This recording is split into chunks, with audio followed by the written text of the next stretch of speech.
Bienvenue à nouveau les amis. C'est notre dernière session, la numéro 13. C'est en fait une continuation de la précédente. Et nous sommes arrivés à la dernière. Je me demande ce que vous pensez de ce que nous avons fait jusqu'à présent. J'espère que vous continuerez à garder l'esprit clair et ouvert et à accepter toutes les informations qui seront vraiment crédibles. Nous allons donc continuer la section précédente, le sujet précédent. Et ce sujet est maintenant, si l'histoire de la résurrection est vraie, avons-nous des preuves disponibles pour peser et évaluer? Il y en a trois. Numéro 1, les séquelles, les après-coups. Numéro 2, les témoins oculaires. Et numéro 3, les confessions sur le lit de mort.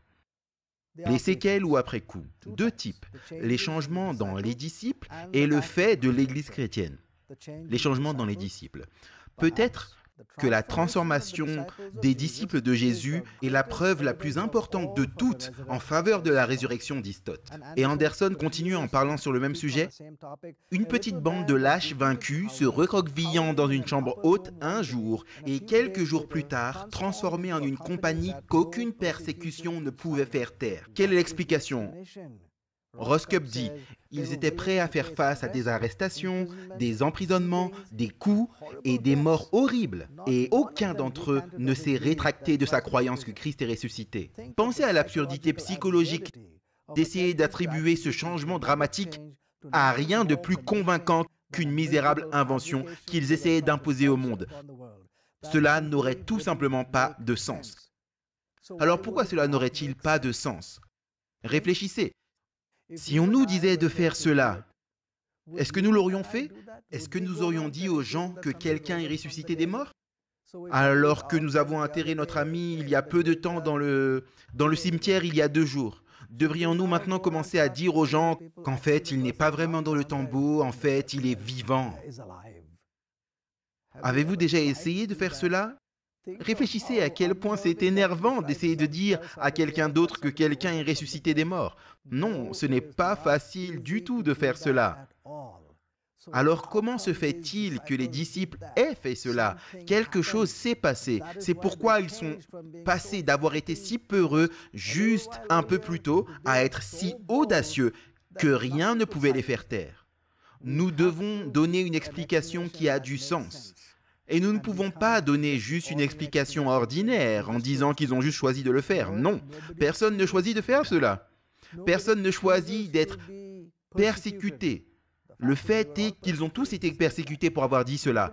Personne ne choisit d'être chassé d'ici et de là, juste pour une déclaration qu'ils ont faite. Vous et moi ne ferions pas cela. Voilà pourquoi il n'y a aucun sens de dire qu'ils ont juste bluffé sur toute la ligne. Qu'en est-il de la présence de l'Église chrétienne? Quand a-t-elle vraiment commencé? Voici comment ils ont choisi le numéro 12 des disciples. Parce que l'un d'entre eux les avait quittés, Judas avait quitté le groupe, et maintenant ils étaient 11. Ils voulaient en avoir 12. Donc ils allaient tirer au sort pour savoir qui ce serait. Mais ils devaient avoir des critères pour savoir qui ils mettront dans cette liste. Et voici ce qu'ils ont dit. C'est pourquoi, d'entre ces hommes qui nous ont accompagnés pendant tout le temps que le Seigneur Jésus allait et venait parmi nous, en commençant depuis le baptême de Jean jusqu'au jour où il a été enlevé d'avec nous, quelqu'un doit être ordonné pour être un témoin avec nous de sa résurrection. Voici le début de l'Église chrétienne.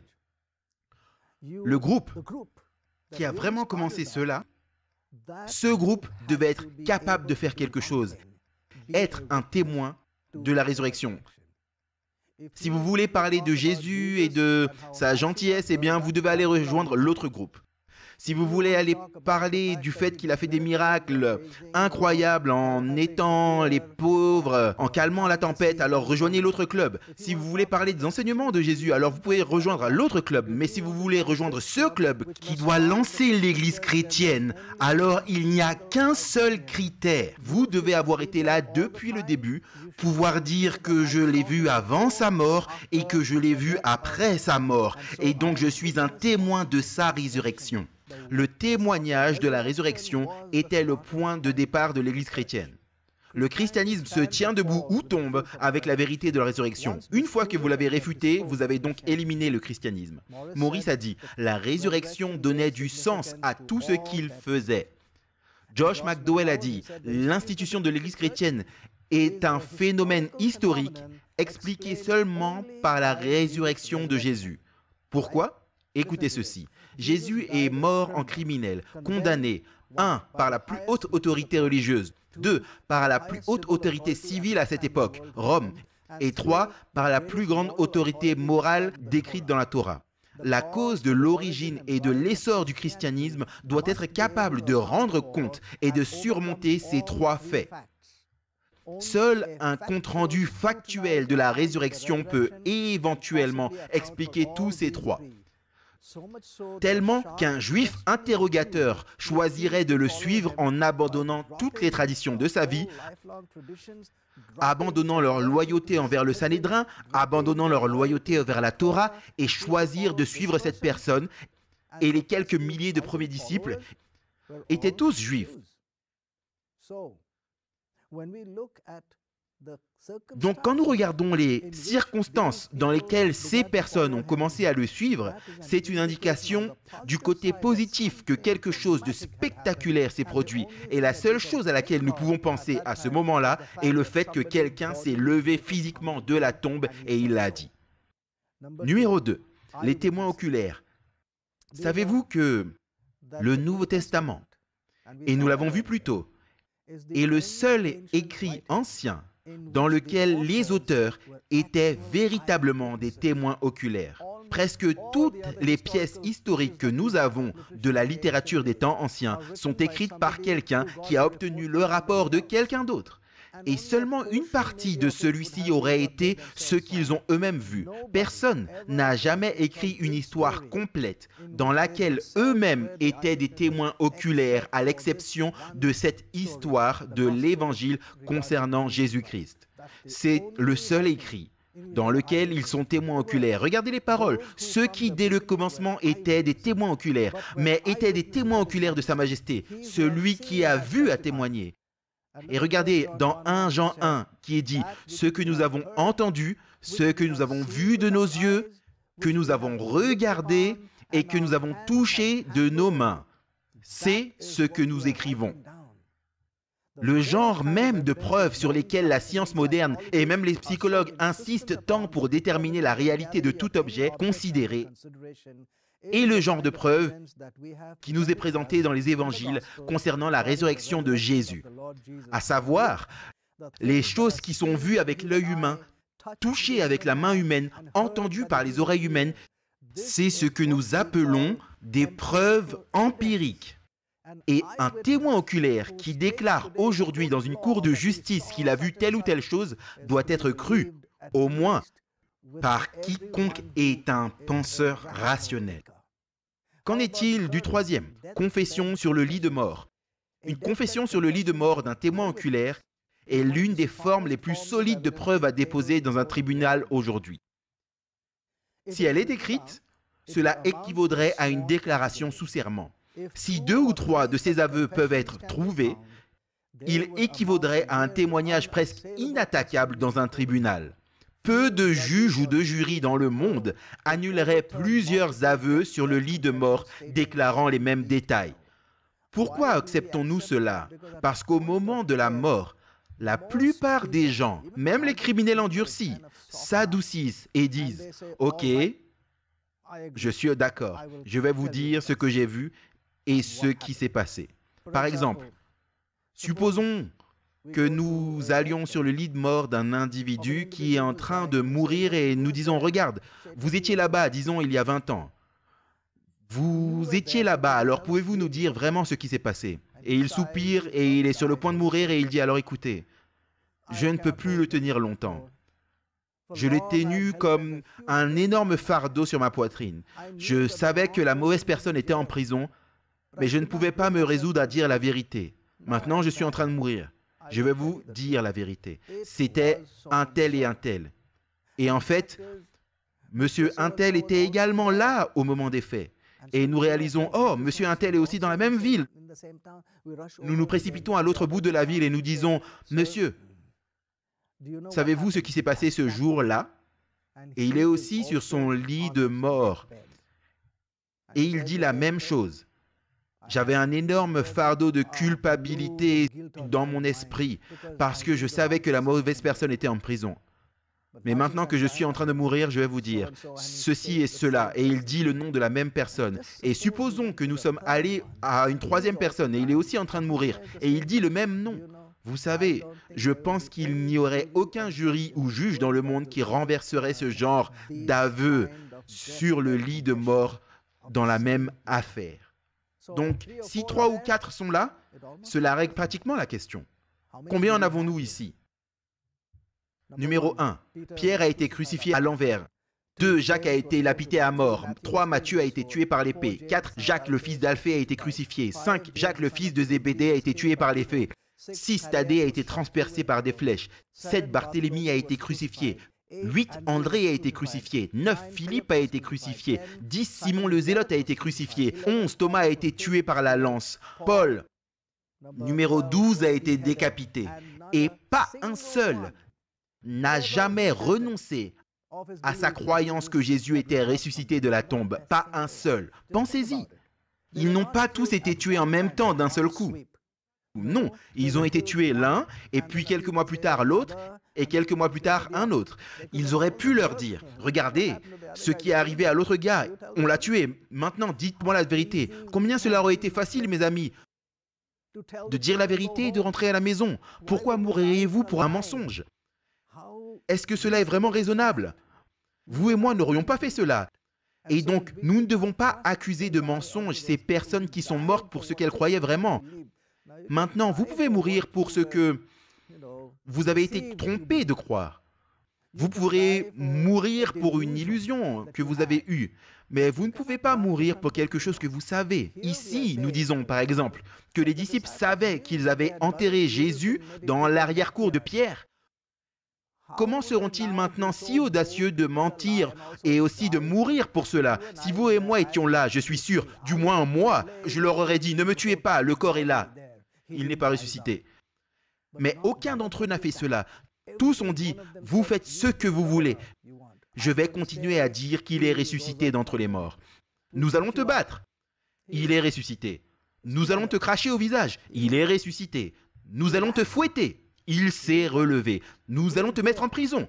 Il s'est relevé. Nous allons te tuer.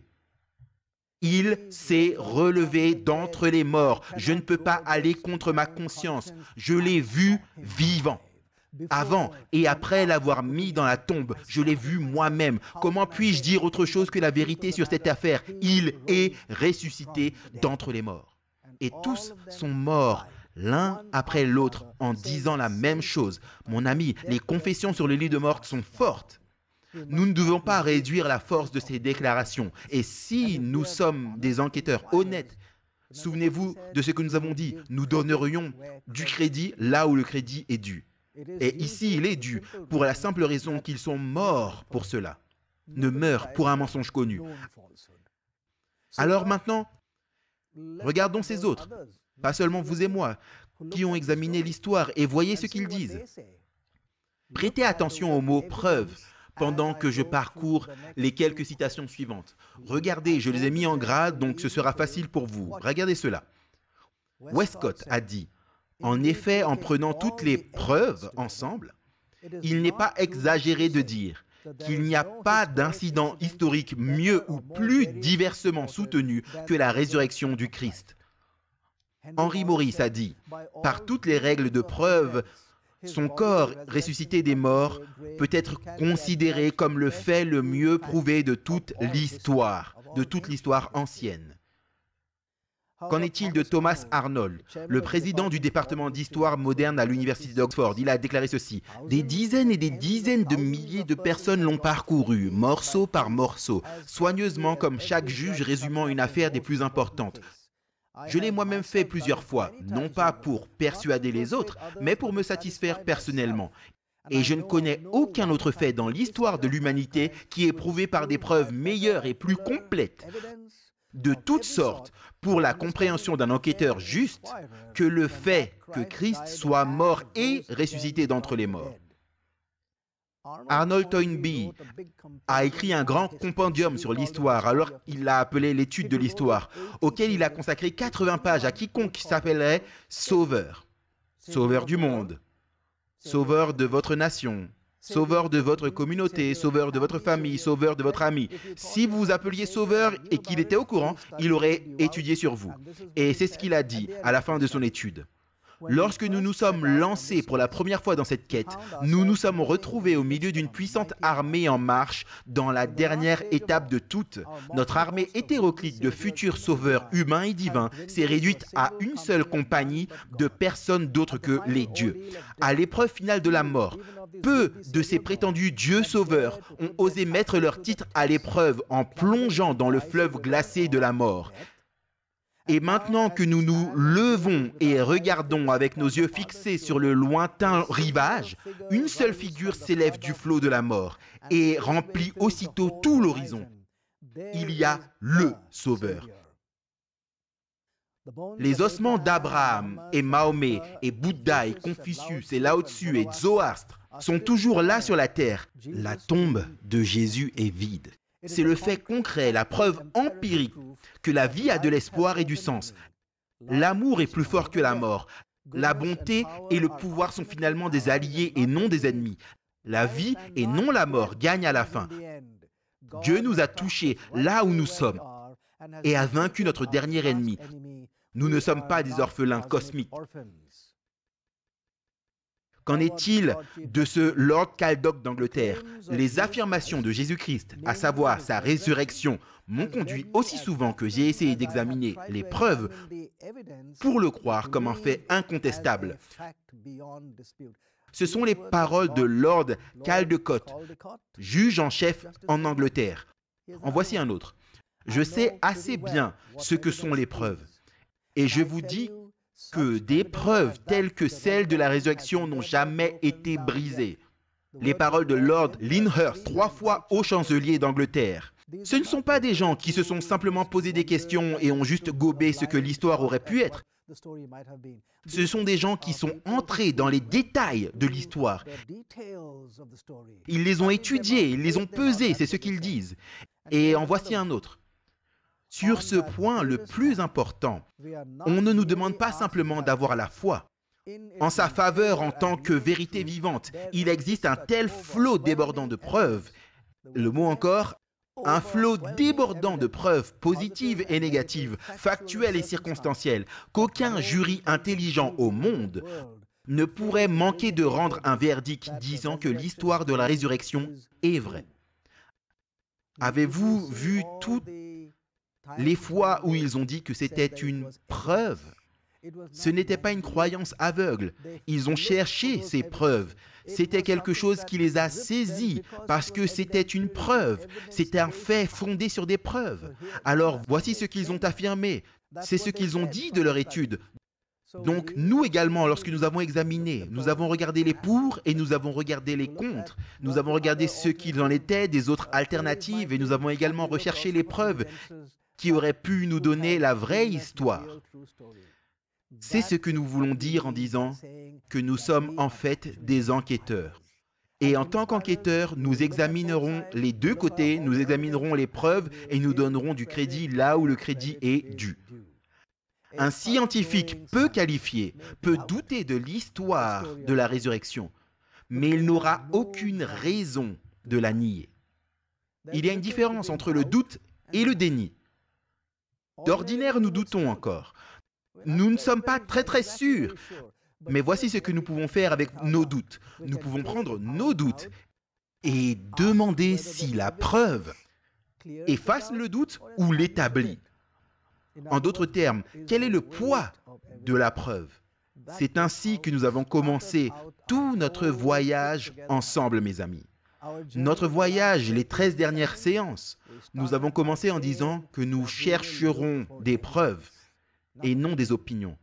Nous chercherons la raison, nous chercherons la logique. Et lorsque nous l'avons fait, tout au long de la série, nous arrivons à un point où même ce qui est aussi incroyable qu'une résurrection corporelle, peut avoir une certaine quantité de preuves. Et si cette preuve est ce qui fait pencher la balance, alors vous et moi devrions lui accorder le crédit qui lui est dû. En tant qu'enquêteur équitable, nous trouverons suffisamment de preuves pour faire des affirmations raisonnables disant que l'histoire de la résurrection est vraie. C'est la preuve qui oblige l'enquêteur juste et honnête. Ainsi, nous retournons à Socrate, qui disait « Allez où l'argument mène ». Allez là où l'évidence mène. Ne tirez pas la preuve et l'argument où vous pensez qu'il devrait aller. Vous ai-je mis au défi de penser de manière critique et d'examiner des rapports, des affirmations ou des théories en tant qu'enquêteur, afin que nous examinions les deux côtés, afin que nous soyons sûrs que lorsque nous aurons enfin terminé notre étude, que le bon côté a le poids de l'évidence et ce côté gagne la discussion. Nous avons montré cela. Et donc maintenant, nous sommes arrivés à la dernière question que nous nous posions dans notre série quand j'ai dit que nous irons aux facteurs para-religieux. Ce ne sont pas des questions doctrinales, mais pouvez-vous voir sur ce point? Si l'histoire de la résurrection est vraie, c'est une position que nous pouvons prendre comme une doctrine, comme croyance, comme philosophie, que quelqu'un est ressuscité de la mort. Et donc cet individu qui s'est levé a un crédit que personne d'autre sur la terre n'a. Alors maintenant, nous avons terminé ces sujets. Regardons le résumé des conclusions de notre étude des religions. Voici le résumé. Numéro 1, le Nouveau Testament est l'écriture ancienne la mieux documentée au monde. Les écarts sont les plus proches, il est solidement historique dans sa nature, la plus grande preuve des manuscrits et les auteurs étaient dedans. Nous avons vu les caractéristiques principales de l'écriture. L'approbation qu'un auteur a donnée à un autre. Quand il a dit « Le Seigneur m'a donné » l'information, le Seigneur lui a également donné l'information, peut-être 500 voire 1000 ans plus tôt. Donc le Seigneur était l'auteur ultime du livre. Et si le Seigneur a vécu pendant 1400 années, eh bien c'est absolument impossible pour un humain de faire cela. C'est au-delà des capacités humaines. Numéro 3, à propos de la Bible, c'est le seul livre qui a un test ouvert d'authenticité. Il remplit son propre test merveilleusement, clairement. Quel était le test? La prophétie prédictive. Il a fait des prédictions avant qu'elles n'arrivent. Et ces prédictions se sont réalisées. Rappelez-vous de ce que Pierre-Simon Laplace a dit. S'il y a un intellect qui peut faire cela, alors cet intellect sait tout dans l'univers.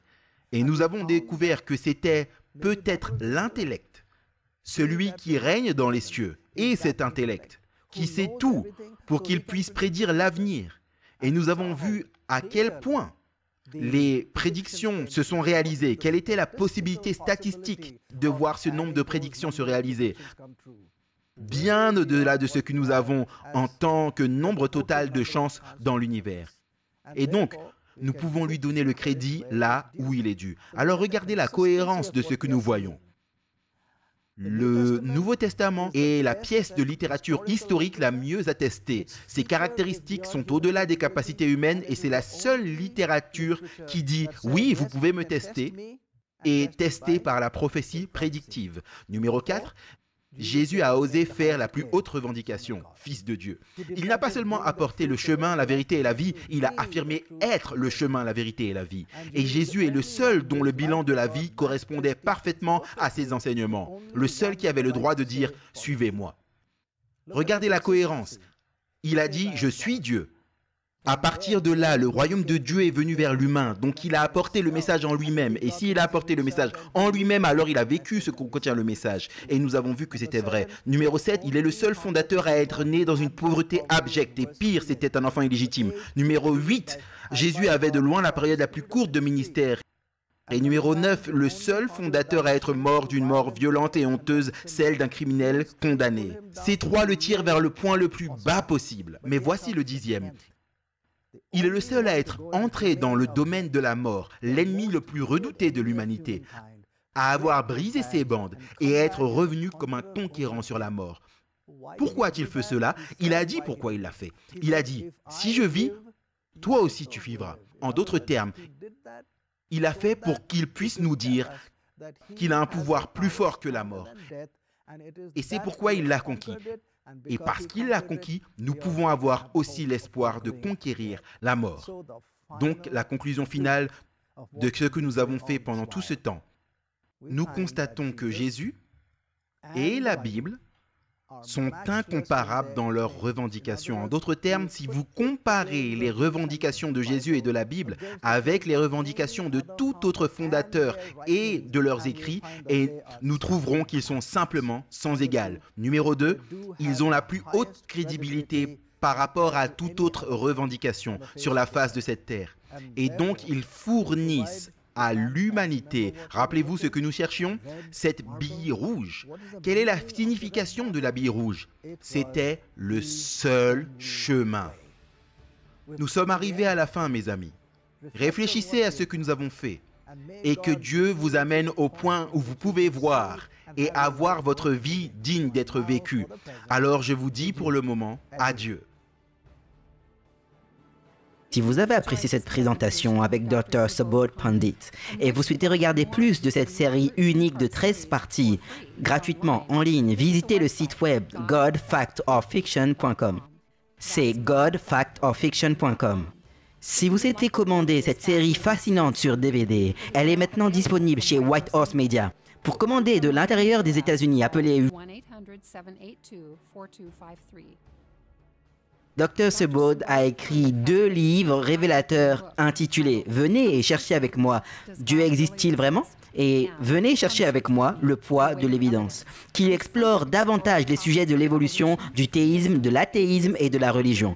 Pour commander ces livres aux États-Unis, appelez 1-800-782-4253.